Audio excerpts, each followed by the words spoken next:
Bom dia, pessoal. Mais uma aula de ciência. Hoje a gente finaliza o capítulo 7 do livro didático de vocês. O capítulo é Peixes, Anfíbios e Répteis, certo? Na aula passada a gente falou sobre peixe e nessa aula a gente vai falar sobre anfíbios e répteis, certo? Vamos lá. Bom, os anfíbios são sapos, rãs, pererecas, salamandras e cecílias ou cobras cegas, certo? Em algumas espécies, aliás, anfíbios, né? Que são sapos, rãs, pererecas, salamandras e cecílias ou cobras cegas, certo? Em algumas espécies de anfíbios, os indivíduos passam parte de sua existência dentro da água, ou seja, a fase larval, e outra parte fora da água, ou seja, em terra úmida, a fase adulta, certo? Há espécies de anfíbio que não apresentam fase larval, certo? E há espécies que se reproduzem na água e outras que se reproduzem em terras úmidas, certo? Há espécies com fecundação externa e outras com fecundação interna, certo? Em certas espécies, os ovos se desenvolvem no ambiente e em outras no interior do corpo da mãe, certo? Os anfíbios são divididos em 3 grupos. Anuros, que apresentam 4 pernas e não têm cauda, e são representados por sapo, rã e perereca, e se locomovem aos saltos, certo? Urudelos, que tem 4 patas e cauda relativamente longa, e é representado pelas salamandras, certo? E ápodes que não apresentam pernas nem cauda, certo? E são representados pelas cobras cegas ou cecílias, certo? Bom, como eu já falei, os sapos, rã e perereca, eles se locomovem aos saltos, certo? Ele tem suas pernas traseiras mais compridas e com músculos bastante desenvolvidos, certo? Que aí proporciona esse salto, então ele se locomove aos saltos, certo? As salamandras, elas caminham usando as 4 pernas, certo? E as cobras cegas, elas rastejam pelo chão do jeito de uma serpente, certo? Aqui um slide só mostrando, tá escrito o que eu falei para vocês anteriormente, certo? Sobre a locomoção dos anfíbios, certo? Uma imagem mostrando uma rã saltando e uma imagem mostrando algumas espécies de anfíbios, certo? Um sapo, uma rã, uma perereca e a salamandra e a cobra seca, certo? Bom, agora vamos falar sobre respiração e metamorfose nos anfíbios, certo?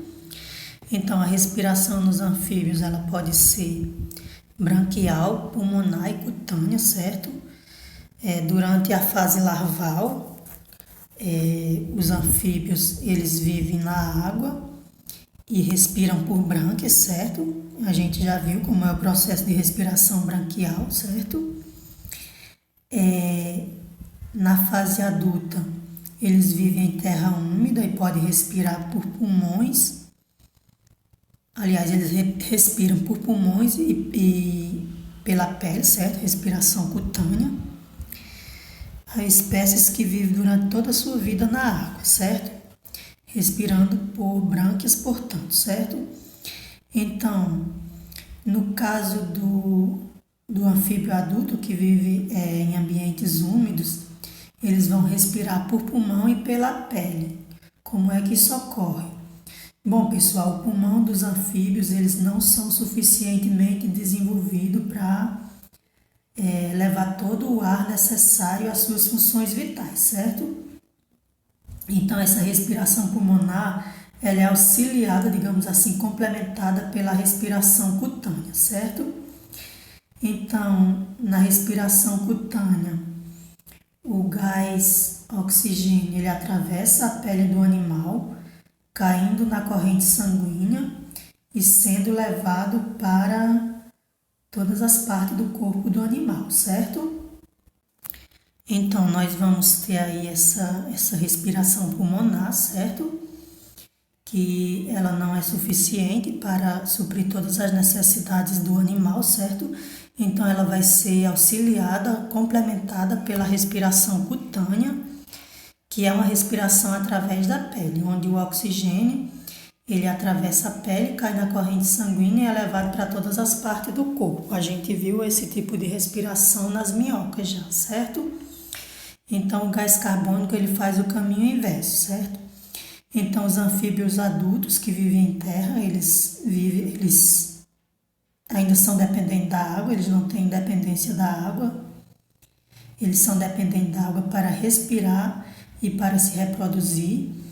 Então, os que vivem em terra só podem viver em terra bastante úmida, certo? Porque em terra seca, em ambientes muito secos, prejudicaria a respiração cutânea, certo? Porque para que ocorra a respiração cutânea, a pele tem que estar bastante úmida, certo? Para poder ocorrer essa respiração cutânea. Então, num ambiente muito seco, essa respiração ela seria prejudicada, certo? E também para a reprodução, como eu já falei para vocês na aula anterior, os gametas eles são células bastante frágeis que podem se dessecar facilmente, certo? Então, em um ambiente muito seco, não seria possível a reprodução dos anfíbios, porque essas células, os gametas, elas iam perder água para o ambiente e o embrião ele ia morrer, certo? Então, os anfíbios, apesar de eles poderem viver em terra firme depois de adulto, eles precisam viver em ambiente bastante úmido, certo? Então, eles são dependentes da água para a reprodução e para a sua respiração, sendo limitado a viver em ambientes de água ou bastante úmido, não podendo viver, portanto, em ambientes muito secos, certo? Quanto à metamorfose, eu trouxe aqui essa imagem mostrando o ciclo reprodutivo de uma espécie de rã, certo? Então, a gente tem aqui na imagem mais à direita o macho e a fêmea acasalando, certo? Liberando seus óvulos no ambiente. No ambiente, esses óvulos eles são fecundados, se formando o zigoto, certo? Esse zigoto ele se desenvolve até o estado de larva, certo? Então, de dentro do ovo eclode uma larva, certo? A larva não tem pernas e tem cauda, certo? Essa larva ela é chamada de girino. Então, ela vai passar por diversos estágios de metamorfose, certo? Ela vai se desenvolver nelas 4 patas que o animal adulto apresenta. Então, ocorre primeiro a formação das patas traseiras, depois ocorre a formação das patas dianteiras e durante esse período há também a regressão da cauda até se transformar no animal adulto, que aí vai apresentar 4 patas e não vai apresentar cauda, certo? Então, ele passa aí por esses diversos estágios de transformação, de metamorfose, até se transformar no animal adulto, certo? Aqui a noção de uma anatomia interna de um anfíbio, certo? E eu recomendo que vocês observem essa imagem no livro de vocês, ok? Bom, agora vamos falar sobre os répteis, certo? Então, jacaré, lagartos, lagartixas, tartarugas, jabutis e serpentes são exemplos de répteis, certo? Muitos répteis eles exibem características que lhes permitem ocupar ambientes relativamente secos, certo? Entre essas características nós podemos citar a respiração pulmonar, certo? Ou seja, os répteis eles apresentam pulmões mais desenvolvidos, mais eficientes do que os anfíbios, certo? Então, só a respiração pulmonar é suficiente para todas as suas funções vitais, certo? E, portanto, eles não necessitam de realizar respiração cutânea, certo? A pele é grossa e impermeável, ela é coberta por uma camada de queratina. Essa camada de queratina ela pode formar escamas e placas ósseas, certo? Então, essa pele grossa e impermeável, ela impede que o animal ele perca água por transpiração para o ambiente, certo? O que seria muito ruim em um ambiente seco. Então ele tem aí essa vantagem de ter pele grossa e impermeável, impedindo que o animal perca água para o ambiente, podendo, portanto, viver em ambientes secos, certo? A fecundação nos répteis ela é interna, certo? Então ela ocorre no interior do corpo da mãe e, portanto, os gametas eles não correm o risco de se desidratar, certo? O ovo apresenta uma casca formada de carbonato de cálcio, que, como a gente vai ver mais adiante, ela também impede a perda de água do embrião para o ambiente, certo? Então tem aí essas características que permitem os répteis viver em ambiente seco, diferentemente dos anfíbios, certo? Então, os principais grupos de répteis que vivem atualmente são crocodilianos, representados por crocodilos e jacarés. São grandes répteis, eles vivem em ambiente aquático, certo? E se locomovem usando as 4 patas. Eles podem apresentar placas córneas, certo? Revestindo sua pele, certo? Nós temos os escamados, que são representados pelas serpentes, são os ofídeos, que nós conhecemos popularmente como cobra, certo? E os lacertídeos, que são representados por lagartixas, lagartos e camaleões, certo? Então, eles têm um corpo alongado, apresentam 4 patas e apresentam cauda, e eles também se locomovem, no caso dos lacertídeos, eles se locomovem usando as 4 patas que eles apresentam, certo? Já no caso das serpentes, elas não apresentam patas e elas se locomovem rastejando, certo? Através de movimentos musculares.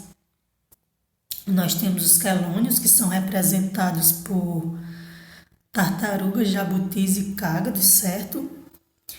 Eles têm corpo revestido por uma carapaça na parte superior do corpo e um plastão na parte inferior, certo? E eles também se locomovem usando as 4 patas. E aí a carapaça e o plastão vocês podem observar nessa imagem que eu coloquei aqui no slide, certo?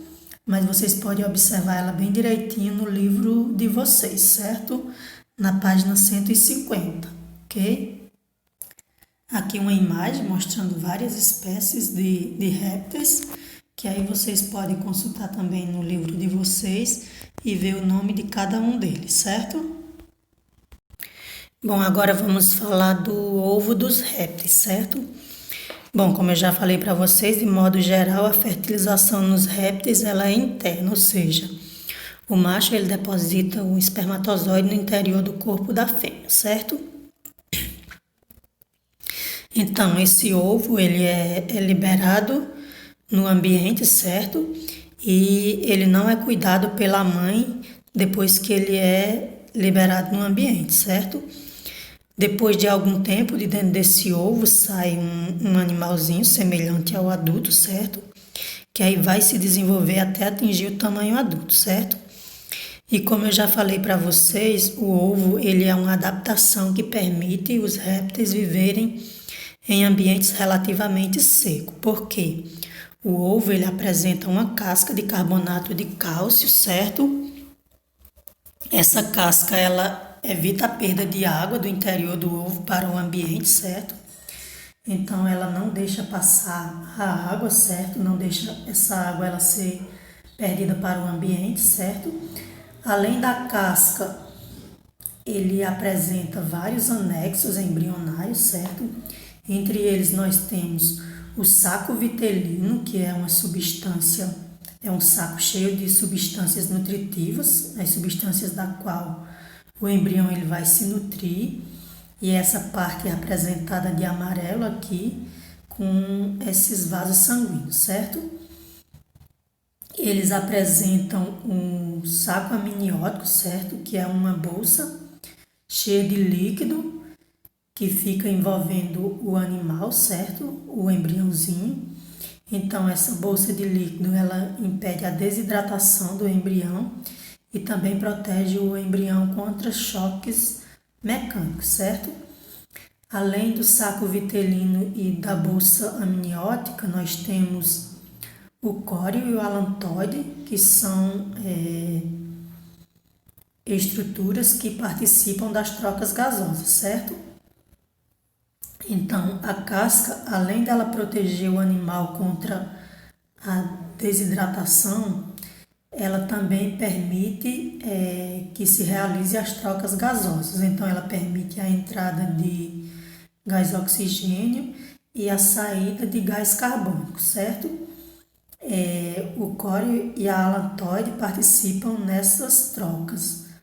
A alantoide, ela recebe as excretas vindas do embrião, certo? Como a gente está vendo aqui, essa bolsa branca com os vasos sanguíneos, então ela recebe essas excretas e possibilitam que o gás carbônico que ele se dissipe para o ambiente, certo?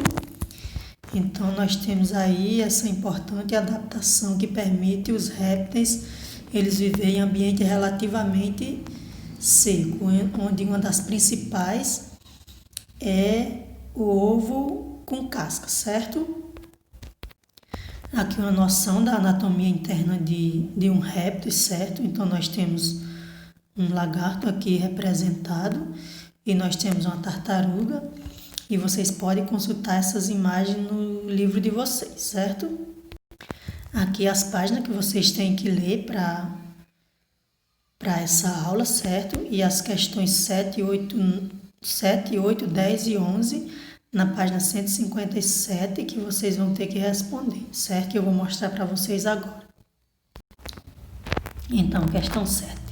Sapos e rãs adultos, em geral, respiram por pulmões.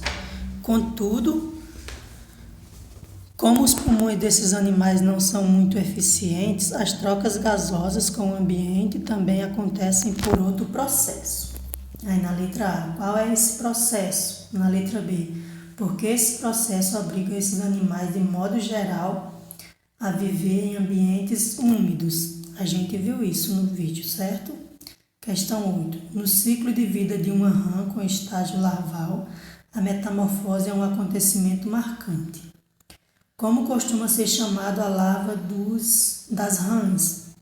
O que é metamorfose? Cite algumas diferenças importantes entre a larva e o adulto, certo? Por que a rã depende do ambiente aquático ou terrestre bastante úmido para se reproduzir? Questão 10. Os répteis apresentam adaptações que os tornam aptos a habitar ambientes relativamente secos.